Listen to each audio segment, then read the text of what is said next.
እንደምትማግጭብኝ ግን ነግሬታለሁ ከማን ጋር እሱን ማወቅ አለብኝ አይ እኔ እንዲህ አላደረኩ 450 ቆይ እኔን የምትደብቂኝ ነገር አለ የለም ግን ለምን የሰው ስልክ ትነካካለህ በአግባቡ ለምን አትጠይቀኝ በየግል መጓዝ ጀመርን ስለዚህ እኔ ምንም ነገር አላወራ እንዲማ አታደርግም ብልክል ችግር አለ ስራ የለኝ ተይልኝ ስንገናኝ ይዘሽልኝ እሺ በቃ ጉዲ ሲያወጣ ከዚህ ቤት ልትወጪ ጥሩ ነው እንዴ እና ሀጎ የሰው ቤት ውስጥ ግግም ብለሽ ተቀመጪ ይላል ቆይ አታስቢም እንዴ ማህይም ነሽ እያልኩሽ ነው የኔ ፍቅር ነውጭ ሰራም ቤት ውስጥ የሚኖረውን ሰውዬ እኮ የማንንም ዱርዬ አምጥቼ እንዳይኖር አደረኩት በዚህ በክፉ ዘመንም እኮ እንዲማምሸት ጥሩ አልነበረም ያለበት ድረስ እጅ እንኳን እንዳልፈልገው ሁን ብሎ ስልክ ያነሳ በስተመጨረሻም እንግዲህ ፋዙካ ተይዘዋል ቲና 450 ሺህ ብሯን ሆጭ አርጋ ከፍላ እንግዲህ እሳቸውን የማስገደል ታርጌት ነው ያላት እና እሳቸው አሁን አምሽተው ማምሸት ጀመሩ ምክንያቱም በእነሱ እዛ ቤት ውስጥ በመቆየታቸው ብዛት ቤታቸውን ከመጥላታቸው የተነሳ በቃ እንደዚህ መጠጥ ቤት እያመሹ መግባት ጀምረዋል ይሄንንም እሷ ታርጌት ታርግታ እሳቸውን አሁን ለማስገደል ብሯን ከፍላለች ከመክፈልም በላይ እንግዲህ እንደውም ቀብድ ስትለው የምን ቀብድ ነው እኔ በህይወቴ እኮ ተወራርጄ ነው እንደዚህ ማደርገው ስለዚህ ቀብድ ብሎ ነገር የለም ብሩን ባስቸኳይ ፈልጋለሁ አላት አምጥታ ሰጠችው ከዛ ያው አሁን ፋዙካ ታፍነዋል እንግዲህ ይገድላቸዋል ወይስ ሰው ይደርስላቸዋል እናንተ በዚህ ጉዳይ እስኪ ሐሳብ አስተያየታችሁን ኮሜንት ላይ አስቀምጡልኝ በጣም የሚገርመው የካሊብ ነው እኔ ካሊብ በጣም የሚያናድደኝ ልጅ ነው እንዴት አባቱ ውጣልኝ በቃ እኔ ከእናንተ ጋር መኖር ሰልችቶኛል ስለዚህ በቃ ውጡልኝ እኔ ቤቴ በቃ በሰላም ልኖርበት ብሎ ቤታቸውን ጥለው ውጪ መጽሐፋቸውን ይዘው እስከ ማንበብ ድረስ ከደረሱ ካሊብ ምን ይጠብቃል ሰራተኛ ነው አይደል ይሰራል ወይም ደግሞ አባቱን የተወሰ 400 ሺህ ብር ለሷ ከሚሰጣት እኮ በተወሰነ ብር ቤት ተከራይቶ እኮ እሷን ይዟት መውጣት ይችላል በቃ ከዛ ፍቹን ማለት ይችላል እዛው ሆኖ ተከራይቶ ፍቹን አባቱ ቤት እየመጣ እየበላ እየጠጣ እሷ እንድትወጣለት እሷ ከወጣች ዳኒም ይወጣል ስለዚህ እንዴት ይሄንን ነገር አላሰበም እስከዛሬ ምክንያቱም አባቱ ከዛ ያን ሁሉ በሽታ ያን ሁሉ ህመም ያን ሁሉ ስቃይ ተሰቃይተው ከዳኑ በኋላ አሁን ምንድነው ካሊብ የሚጠብቀው ካሊብ ነው አሁን እዚህ ጋር እኔ በጣም ትልቅ ችግር ያለበት ካሊብ ነው ምክንያቱም አስወጣልኝ አንተም አብረው ውጣልኝ በቃ እኔ አልችልም ብለው እስካሉ ድረስ በቃ አባቴ ይሄን ያህል አፋውጥቶ እንደዚህ ካለኝ እኔ ለምን አባቴን አሰቃየዋለሁ ሰራተኛ አለች በጣም ጥሩ የሆነች ከነስሟ ትውት የሆነች ሰራተኛ አለች እሷ በደንብ አባቴን ትንከባከብልኛለች እኔም መጥቼ በላለው ጠጣለሁ ብሎ ለምን ቤት ተከራይቶ ይዟት አይወጣም በቃ እኔ ነኝ አይደል ባልሽ ነይ እንሂድ በቃ እኔ ከአባቴ ጋር መኖር አልፈልግም ቤቴን ተከራይቼ እንደሰው መኖር እችላለሁ ብሎ ለምን ቤት ተከራይቶ ይዟት አልወጣም ይሄ ዋነኛው የካሊብ ችግር ይመስለኛል እናንተ እስኪ በዚህ ጉዳይ ሐሳብ አስተያየታችሁን ኮሜንት ላይ አስቀምጡልኝ ምክንያቱም ካሊብ ይሄን ቢያደርግ ኑሮ አባትየው ባልተገደሉ አሁን እኮ በቃ ሰውየው 450 ሺህ ብሩን በልቷል እንግዲህ አጋጣሚ የመኪና መብራት ካልመጣባቸው ወይ አጋጣሚ ሰብሰብ ብሎ የሆነ ሰው ካልመጣባቸው ፋዘር እንግዲህ ሊገደሉ ነው ስለዚህ በገዛ ቤታቸው በገዛ ንብረታቸው በቃ እነሱ የነሱን ንብረት ለማውረስ ሲል በገንዘብ ልታስገድላቸው ነው ስለዚህ ይሄ የማን ችግር ይመስላችኋል ምክንያቱም ካሊብ ቤቱን ተከራይቶ ቢወጣ በቃ እኔን አይደል የምትፈልጊኝ እኔ ነኝ አይደል ያገባውሽ አባቴ አላገባሽም ያገባውሽ እኔ እስከሆንኩ ድረስ ነይ እንሂድ በቃ ይሄው እኔ ወጥቻለሁ ብሎ ቢወጣ እኮ ፋዙካን ብሎ የሚመጡበት ምክንያት ምንም የለም ምክንያቱም ካሊብ ቤቱን ከቤት ከወጣ ተከትለው ትሄዳለች ዳኒም የራሱን ኑሮ ይኖራል እንጂ ሲጀመር እየተጓተተ የሚመጣበት ምክንያት የለም አሁን እኮ እየተጓተቱ እንዲኖሩ ያደረጋቸው ማን ነው ካሊብ ነው ካሊብ እዛ ቤት ቢወጣ ኖሮ ይሄ ሁሉ ችግር ባልተፈጠረ ግን አሁን ፋዙካ ከሞቱ ምንድነው የሚባለው እሺ አልፈታህም ብላ ንብረት አካፍላይ ልትለው ትፈልጋለች ወይስ ምን የምታደርግ ይመስላችኋል እናንተ በዚህ ጉዳይ ላይ እስኪ ሐሳብ አስተያየታችሁን ኮሜንት ላይ አስቀምጡልኝ እንደገና ደግሞ ትሁት በጣም ተሸውዳለች ዛሬ በጣም ጎበዝና ጠንቃቃ ልጅ ነበረች። ግን ዛሬ ለምንድን ነው የተሸወደችው? ምክንያቱም መኝታ ቤቱ ገብታ ስትያት ጥቅልል ብላ የተኛች ሴት ነው የምትመስል። ግን ደግሞ ዳኒ ገብቶ ሲያት ማንም ሰው የለም። ተከታትሎ ነው የገቡት። ተጠራጥራለች። ግን ዳኒ ሲወጣ ለምን ተከትላ ወጣች? እስኪ ቆይ ቼክ ላርግ ብላ ዝም ብላ ገለጥ አርግታ ብታያት ኑሮስ ወይ ብትቀሰቅሳት ኑሮስ እንደሌለች ቢታወቅ ኑሮ አሁን ፋዙካ ሲሞቱ የምትሄድበት ቦታ እንደነበረ ያዞረኛል እያለች የምትዋሸው ሁሉ ቀልድ ይሆን ነበር ማለት ነው። ግን እዚህ ጋር ትሁት እንዳታይ ስለተደረገ እንግዲህ ትሁት አሁን ከቤት ስለማትወጣ ማንም ሊጠረጥራት አይችልም። ምክንያቱም ፋዙካን አሁን የገደላቸው ሰው በማን ተልኮ ማን እንደሆነ የሚያውቁት ጉዳይ የለም። ስለዚህ እዚህ ጋር ትሁት አሁን በመታመሟ ላይ ካሌብ አንቋት ስለነበረ በዛ ምክንያት ታማ እንደተኛች ነው አሁን ትሁት የሚገባት። ሰው ናትና እንደ ሰው ስለምታስብ አሁን እቺ ከሞት የተረፈች ልጅ የግድ ማገገም አለባት፣ ማረፍ አለባት፣ መብላት አለባት፣ መጠጣት አለባት ብላ እየተንከባከባቻት ነው። እሷ ግን ውስጥ ለውስጥ ስራዋን እየሰራች ነው። ስለዚህ ትሁት እዚህ ጋር በጣም ትልቅ ስህተት የፈጸመች ይመስለኛል። ምክንያቱም አንዳንድ ጊዜ የልጅቷ ማንነት ስለምታቅ ልጅቷ ምን አይነት አደገኛ ልጅ እንደሆነች ስለምታቅ ቢያንስ አየት አድርጋ ማየት ነበረባት። እሷ እንደዚህ እንዴት ይሄን ያህል ጊዜ ትተኛለች፣ ቀኑን ሙሉ እንዴት ትተኛለች ብላ ታስብ ነበር ብዬ ገምታለሁ። ማሰብ ነበረባት። ግን እንዴት ይሄን እንዳላሰበች አልገባኝም። እና ያው ዳኒ ደግሞ ቤት ፈልግ በቃ ፈልገ ውጣልኝ ብሎታል። ያው ትሁትም እናንተ የምን ድርቅና ነው እስከመቼ ነው ሰው ቤት የምትኖሩት ብለዋለች። እየፈለኩኝ ነው ባክሽ እያለ ይቀልዳል። ለመሆኑ እሱ ቢፈልግ በየትኛው ብር ነው የሚከራየው? የሱ ደግሞ በዛ ጭራሽ አሁንማ ከካሌብና ኤደን ጓደኛ እንደሆኑ ሲያቅ ኤደን እዚህ ቤት ትመጣለች ብሎ ስለሚያስብ እርግጠኛ ነኝ ቲና ብትወጣ እንኳን የሚወጣም አይመስልኝ። ምክንያቱም እሱ የሚፈልገው ኤደን ነው።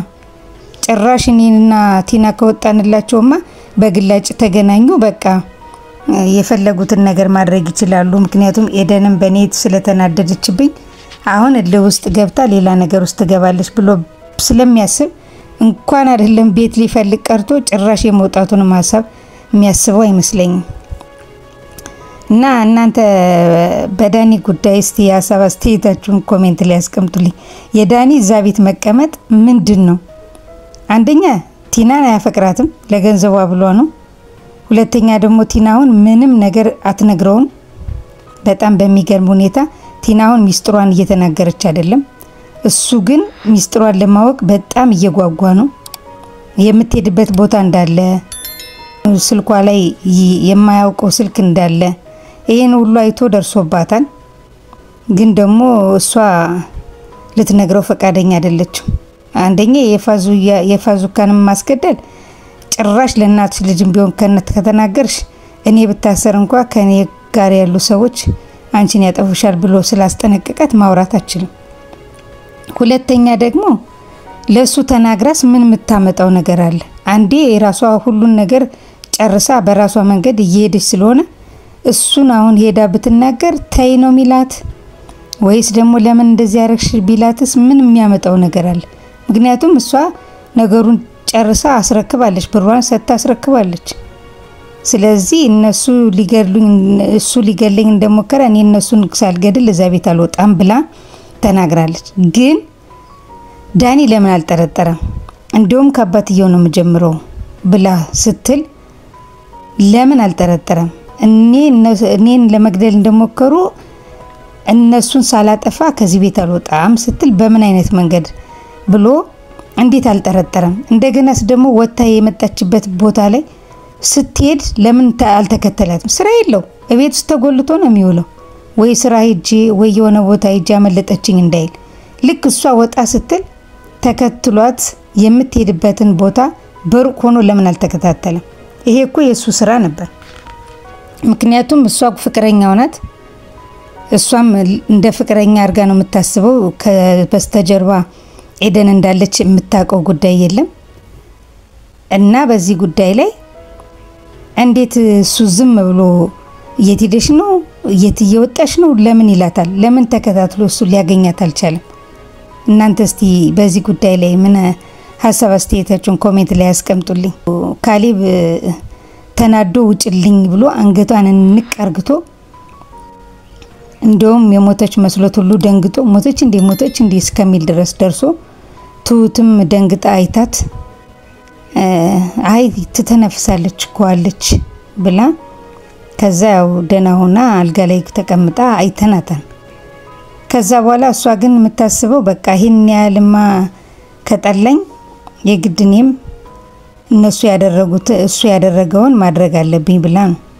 ግን እኮ ፋዘር ምንም አላሏትም። መግደልም ካለባት ካሌብን ነው። ጥፋተኛው እሱ ነው። ሊገላት የሞከረ እሱ ነው። ፋዘር ምን አደረጋቸው? በዚህ በስተርጅናቸው ሰዓት በዚህ ሽበታቸው ዘውድ ሆኖ ባለበት ሰዓት አሁን እሳቸውን ማስገደል ለምን ፈለገች? ምክንያቱም እሳቸው ቢሞቱ እኮ ካሌብ እኮ እዛ ቤት አያኖራትም። ምክንያቱም ጠልቷታል። ከዳኒ ጋር አይቷታል። የሴት ቀሚስ ለብሶ ሴት መስሎ እስከ ማየት ድረስ ደርሷል። ስለዚህ ከዚህ በኋላ እሷ ባል ይሆነኛል ብላ እንዴት አሰበች?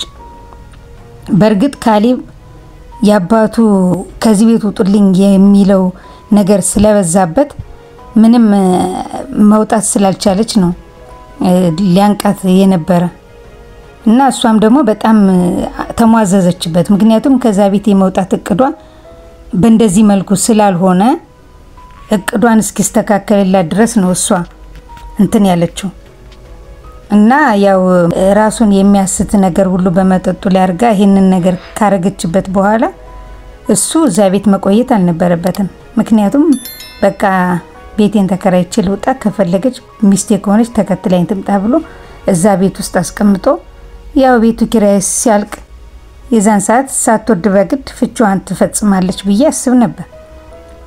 ግን እሱ ያደረገው የመግደል ሙከራ ነው ያደረገው። አሁን ፋዘር ውጡሊ በሚለው ምክንያት ስለሆነ ይሄንን እርምጃ ወሰደው። በቃ ከአባትየው ልጀምር ያለችው ለዛ ነው። ግን እንደዛም ሆነ እኮ በጣም የሚገርመው ውጭልኝ በቃ ስት የኔ ፍቅር ስትለው ፍቅርሽን እዛ ፈልጊ እኔ ፍቅረኛሽ አይደለሁም ብሎ በሚላት ሰዓት ትንሽ እንዴት አልባነነችም? እሷ ደግሞ የባሰባት ናት። ምክንያቱም በቃ እኮ ተነቅቶባቸዋል። እንደተነቀባቸው ዳኒ ያውቋል። ዳኒ ደግሞ ይሄ ነገር ሳይጠረጥሩ አይቀሩም በቃ እያለ እየነገራት ነው። እሷ ለምንድነው ግግም ብላ እንደዚህ አላወቀችም? ግን ለምንድነው እንዳወቁ ማወቅ የተሳናት? ዳኒ ምን የምታውቀው ነገር አለ? እኔ እናንተ አንድ ላይ መሆናችንን ጠርጥረዋል እንዴ አውቀዋል እንዴ ብላ ለምንድነው እሷ ያላለች? እርግጠኛ ነኝ እንዳወቁ ብታቅ እኮ ይሄን ያህል የምታስጨንቃቸው አይመስለኝም። የሰጣትን ተቀብላ ነበር ዞር የምትለው ብዬ አስባለሁ። እናንተ በቲና ጉዳይ እስኪ ሀሳብ አስተያየታችሁን ኮሜንት ላይ አስቀምጡልኝ። ምክንያቱም ቲና ከዳኒ ጋር ያለውን ፍቅረኛሞች መሆናቸውን እነ ፋዘርና እነ ካሌብ ትሁትም ሳይቀር እንደሚያውቁ ታውቃለች ብላችሁ ታስባላችሁ ወይስ አታውቅም? እኔ የምታውቅ ይመስለኛል። አታውቅም። ስለማታውቅ ይመስለኛል እንደዚህ የምትሆን። እናንተ እስቲ በዚህ ጉዳይ ሀሳብ አስተያየታችሁን ኮሜንት ላይ አስቀምጡልኝ። እና ፋዘርም ደግሞ ሁሉም ውጡልኝ በቃ ማየት አልፈልግም እናንተን። ከዚህ በኋላ ራሴ ብቻዬን መሆን የምፈልገው ስለዚህ ውጡልኝ ብሎ ፋዘር በቃ ሀሳባቸውን ተናግረዋል። ስለዚህ ዳኒ ደግሞ ከፋዘር ጋር ተነጋገሩ። እኔ እኮ ውለታ እንደዋልኩልህ ብታቅ ኑሮ እንደዚህ አትልም ነበር ምናምን ሲል ፋዘር ግን እንደውም እስከዛሬ ያስቀመጠው ያንን አስበው መሆኑን አለማወቁ ዳኒ ግን በጣም ይገርማል። በጣም የሚገርም ልጅ ነው። ምክንያቱም አሁን ቢሆን እየሰራው ያለው ጉዳይ እኮ ጥሩ አይደለም። ወይ ደግሞ ቲናን እኔ ያስኳት ላንተም ስለማትሆን ነው እና ጥሩ ሰው ስላልሆነች ነው ብሎ እኮ ቢናገር እኮ ጥሩ ነበር። ላንተ የምታስፈልግ ጥሩ ሚስት ነው።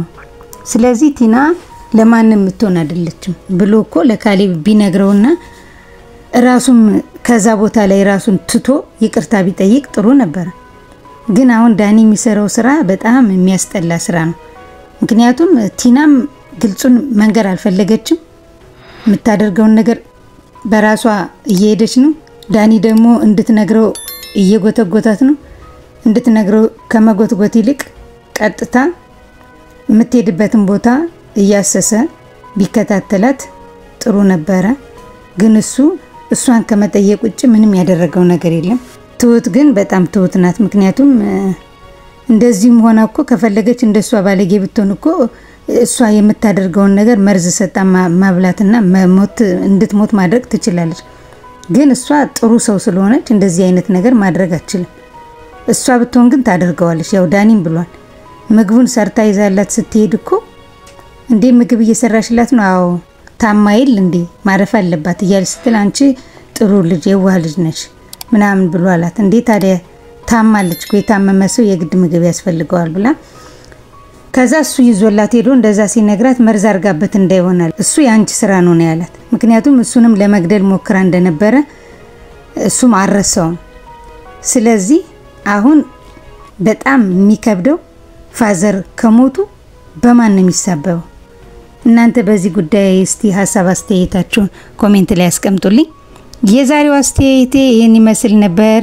እና ሰብስክራይብ ያላረጋችሁ ካላችሁ ሰብስክራይብ በማድረግና የደወል ምልክቷን በመጫን ቤተሰብ እንድትሆኑ በአክብሮት እንጋብዛለን። በቀጣይ ክፍል እስከምንገናኝ ድረስ መልካም ቆይታ ይሁንላችሁ። ቻው ቻው። ወዳችኋለሁ።